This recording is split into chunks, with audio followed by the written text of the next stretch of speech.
quite funny now, the way genres, I've never been a massive fan of genre names because the minute you stick a label on something, it kind of moves. Thanks for your time.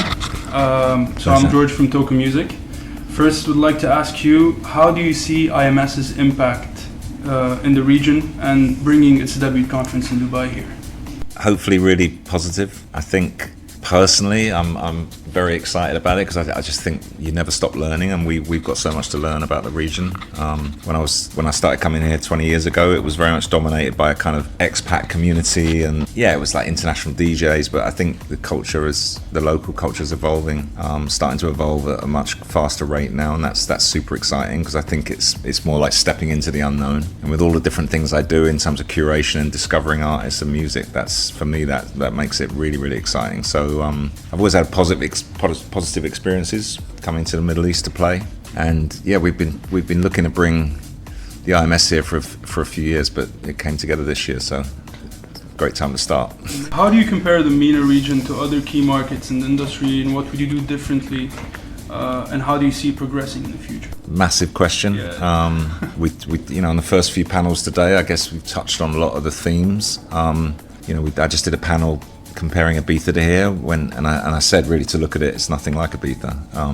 Obviously, there's a lot of opportunity here. There's a lot of hunger and desire for it to become, an entertainment capital on a par with Vegas or Ibiza or Miami, and therefore anybody in the business of entertainment is going to be interested in the region. So I think long term, the things that would make it totally iconic and have an even greater impact is when you start to see artists coming from here that can have an impact on the rest of the world. I was just saying on an earlier panel, like, you want the party to be the star or the event to be the star, and not if you can move to that position and not just be so reliant on headliners coming in from other parts of the world, that will be another major stage of kind of growth and development in the region. When I started playing Ibiza, it was the clubs that was the stars. The DJs eventually became the stars, but we all wanted to play in the places that ran the best parties. So if that could happen here, and I think that's the challenge.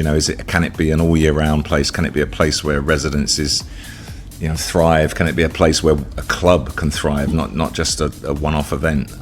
Because they never quite got that right in Vegas. Obviously they did get that right in Ibiza because the clubs came first. This market, when just the way the city's grown so dramatically, it's the other end of the cone. It's maybe the local people that get into electronic music are more likely to go to a really big event first, rather than start at a little club with 300 people of their friends, so it's a challenge, but it's an exciting challenge. So last question, we saw a rise in Arab artists in the electronic music industry in recent years. However, sometimes you tend to follow Western trends. What would be, in your point of view, one key aspect to taking the Arab sound to the global stage?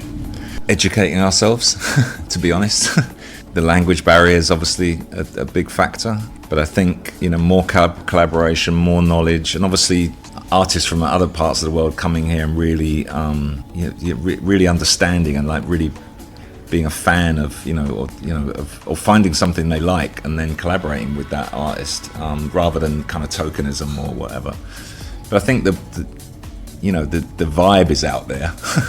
It's just a case of how to put it together, and I think it's quite funny now, the way genres, I've never been a massive fan of genre names because the minute you stick a label on something, it kind of moves. It's quite ironic now that Afro House is such a thing, but just as many artists from Greece probably make, people don't realize where these artists come from. And there's certainly producers from this region that are putting records out on Mo Black or Calamar Records, so people think they must be from Africa, but they're not. So I think that, what is the sound of here? It's like, as I say, it's a vibe.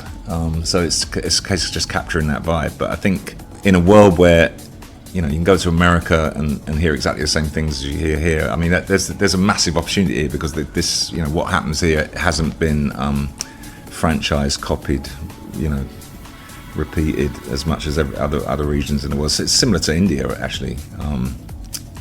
So it's probably education, and that's where it starts with the IMS, and just networking and connecting with people from this part of the world. So